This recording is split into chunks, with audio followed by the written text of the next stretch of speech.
Missile launch होती है और बढ़ जाती है इजराइल की तरफ। और फिर इजराइल से आए वीडियो देखिए।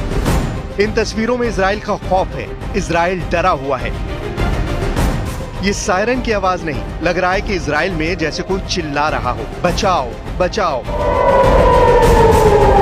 क्योंकि इजराइल पर हुआ है एक ऐसा हमला जिसने इजराइल की तमाम सुरक्षा की गारंटी को फेल साबित कर दिया है।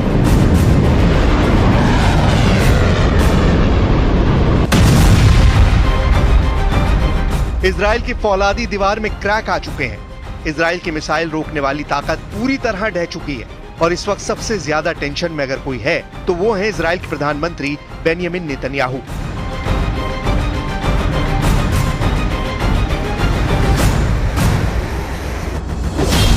क्योंकि यमन से हुए हमले पर इजराइल का मिसाइल डिफेंस 100% फेल हो गया। इजराइल को बचाने वाला अमेरिका इस हमले को नहीं रोक पाया। इससे पहले इजराइल की तरफ जाने वाले ड्रोन और मिसाइलों को गिराने वाले 3 अरब देश सऊदी अरब, जॉर्डन और मिस्र भी पूरी तरह फेल हो गए।